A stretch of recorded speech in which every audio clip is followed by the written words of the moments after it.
자, 그럼 현재 자리값 뭐 사실 기존에 보셨던 분들은 아시겠지만 지금 최바닥 기준으로 드디어 382 자리값을 터치를 했습니다. 터치하고 나서 지금 무려 200% 이상까지 반등을 보여주는데 생각해볼 만한 내용 중에 하나죠.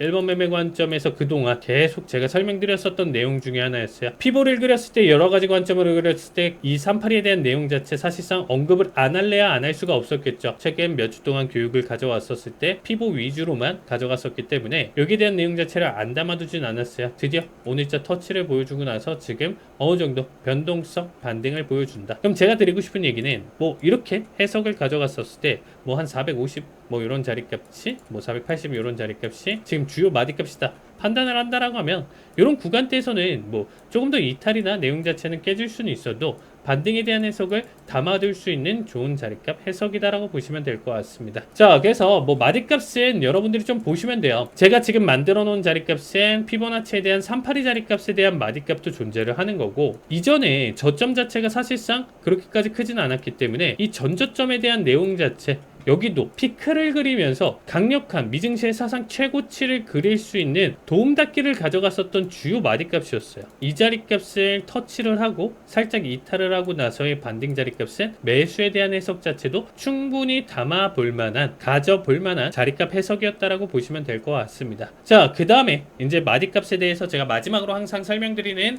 내용 자체 가져간다라고 하면 기준봉이에요. 자, 오늘자는 기준봉이 또 만들어졌고요. 최근 하락장에서도 계속 적으로 기준봉이 많이 만들어졌습니다. 자, 여기에 대해서 내용 자체를 설명드리면 항상 첫 시간에 제가 강조드리는 내용인데, 자, 장대 양봉이든 음봉이든 크게, 정말 크다라는 표현은 상대값이에요. 과거에 내가 20개랑 비교를 하든 30개랑 비교를 하든 100개 데이터 캔들을 비교를 해봤을 때 그 중에 사이즈가 정말 월등히 크다라고 하면 얘는 정말 장대 양봉이라는 단어를 써도 되는 거죠.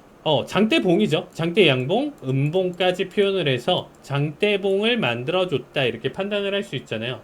그럼 이렇게까지 크게 만들어줬다. 빅데이터 구간에서 가장 큰 사이즈의 장대 양음봉은 그대로 잡아먹히게 양봉 그렸는데, 이렇게 말도 안 되는 사이즈 양봉 그렸는데 바로 다음날 다음 캔들 기준으로 다 잡아먹어라, 이게 정상적인 해석은 아니다라는 거예요. 정말 말도 안 되는 음봉이 나와줬다라고 하면 보통 이렇게 오늘 뭐 사이드카 발동하고 뭐 하고 정말 이런 식으로 이슈가 크게 잡히면서까지 매도세가 이렇게 나와줬다라는 거는 내일 그런 12% 올릴 수 있다는 기대가 당연한 건가요, 여러분들? 코스피 코스닥 12%까지 빠져봤으니까 내일은 당연히 이거 다 잡아먹는 12% 바로 들어올릴 거야. 다음 캔들에서 무조건 들어올릴 거야. 내일이니까. 이게 지금 정상적인 해석이냐는 거죠. 아니죠. 오늘의 여파가 며칠이 됐던 뭐 몇 달이 됐던 사실상 이 매도세에 대한 여파가 계속적으로 좀 지속될 가능성이 높다라는 거죠. 괜히 그냥 장난질 치려고 내일 다 올리고 계속 상승장 만들려고 그렇게 장난을 쳤을 가능성이 높냐? 그 확률도 배제할 수는 없지만 낮다라는 거죠. 굉장히. 그럼 제가 드리고 싶은 얘기는 뭐냐면, 큰 하락이 나오면, 큰 상승이 나오면 그 자리값 기준으로 사실상 지속적인 상승 혹은 하락에 대한 해석을 계속 잡아둘 수가 있다라는 겁니다. 그래서 그거에 대한 내용 자체 장대 양음봉으로 바라볼 수가 있고요. 그거를 저는 기준봉이다 라는 표현을 가져갑니다. 그래서 앞으로 제가 실전 매매에서 분봉상 내용 자체에서도 많이 설명드릴 텐데, 자, 기준봉 기본적으로 우리가 해석을 가져갔었을 때 장대봉이지만 제가 좀 아까도 좀 설명드렸다시피 상대값이에요. 이전 최근 데이터 기준으로 바라봤었을 때 사실상 가장 큰에 대한 내용 자체로 담아둘 수가 있겠죠. 그리고 거기에 따라올 수 있는 건 당연히 거래량입니다. 이거 역시도 상대값. 그 다음에 세 번째는 밴드. 자, 볼린저 밴드는 다음 교육 때 설명드릴 거고요. 밴드 상단 하단 터치를 가져가는 결과값. 터치가 아니고 사실상 찢는다라는 표현을 많이 드릴 거예요. 돌파. 밴드를 사실상 이탈하는 경우의 수가 많이 없는데 이탈하면서 찢으면서 가져갈 만큼 강력한 힘을 보유를 했다. 그래서 상단 하단 돌파, 당연히 그 과정에서 전고, 전저, 앞에서 만들어졌었던 전고 자리값, 전저 자리값, 어떤 특정 마디값이 될 수도 있겠죠. 그 자리값을 돌파하는 결과 이렇게 만들어진다라고 하면 저는 이 내용 자체를 기준봉으로 가져가고, 요거는 분봉도 괜찮고요. 일봉상 관점으로 큰 그림으로 강력한 마디값에 대한 해석으로 여러분들이 판단을 해보셔도 나쁘지 않습니다. 자, 기준봉 해석에 대한 내용 자체로 일단은 좀 설명을 드리면, 자, 지금 현재 우리가 21,000원 자리값을 가지 못하고 지금 하락을 보여줬었던 이 장대 음봉도 최근 음봉 사이즈 기준으로 판단해 본다라고 하면 사실상 굉장히 좀 의미가 있었다라는 거죠. 저는 여기서 하락에 대한 내용 자체를 굉장히 크게 강조를 드렸고, 그 다음부터의 매매 관점은 사실상 얘가 끝나고 나서 그 다음부터의 결과값은 대략적으로 이렇게. 자, 이 지금 장대 음봉을 기준으로 지속적으로 다음에도 매도는 보여줄지만 항상 뭐 음봉만 나오리라는 보장은 없잖아요. 여기서부터 지금 단 한 번도 안 쉬고 음봉만 나와준 건 아니잖아요. 반등도 나올 수도 있고요. 그렇죠? 상승과 하락의 변동성, 파동을 그리면서 어쨌든 하락으로 빠지는 건데 각각의 그래도 절대적인 기준점이 필요하다라는 겁니다. 자, 그럼 이 해석을 어떻게 보냐면 기준봉이 만들어졌어요. 지금은 음봉이 나와줬으니까 음봉 해석으로 본다라고 하면 장대 음봉이 나와줬죠. 그대로 잡아먹으면 이평선이든 뭐 RSI든 스토캐스틱이든 나머지 보조지표들이 다 후행성 결과값이기 때문에 사실상 의미가 없다라고 보시면 되겠습니다. 그러면 제가 드리고 싶은 얘기는 뭐냐면 적어도 이 장대 음봉이 만들어지면 그대로 다 잡아먹지 않고 얘에 대한 중심을 기점으로 해서 이 아래에서 캔들이 상승을 하고 하락을 하고 계속 만들어진다라고 하면 결론적으로는 큰 그림 관점 해석으로 바라봤었을 때 중심을 깨지 않는 선에서 양봉음봉 만들어지는 건 변동성, 그래도 깨지 않는 수준이다라는 거는 하락에 대한 매도세에 대한 지속성을 바라볼 수 있기 때문에 어떤 특정 타이밍 구간대는 지속적으로 매도에 대한 해석으로 바라볼 수 있는 자리값이다라는 거죠. 그럼 다시 돌아와서 이 캔들로 바라본다라고 하면 이런 관점이에요. 자, 장대 음봉 실질적으로 제가 이때 당시에 진행을 했었을 때 가장 크게 관점을 세우면서 바라봤었던 내용 중에 하나입니다. 종가 기준으로 결국에는 660 마디값 대략적으로 여기 구간대 기준으로 장대 음봉의 중심 정도가 돼요. 꼬리를 빼고 몸통에 대한 중심을 저는 보통을 판단을 하고 있습니다. 그래서 계산을 어떻게 하냐면 시가와 종가를 더한 다음에 2로 나누면 정확하게 여기에 대한 중심값이 나와줘요. 그래서 대략적으로 그런 식으로 자리값을 표현을 해봐도 나쁘지 않고요. 이렇게 장대 음봉이 만들어지면 여기에 대한 중심값을 기준으로 봐서 다시 얘가 하락을 보여준 뒤에 이 구간대 663 뭐 여기서 만들어진 자리값을 기준으로 여기서 저항만 보여준다라고 하면 매도 우세에 대한 내용 자체를 계속 바라볼 수 있다라는 거예요. 만약에 지금 7월 15일 캔들 기준으로 790, 800대까지 깨버렸어요. 그러면 더 이상 이 기준봉에 대한 관점 해석은 바라볼 수가 없겠죠.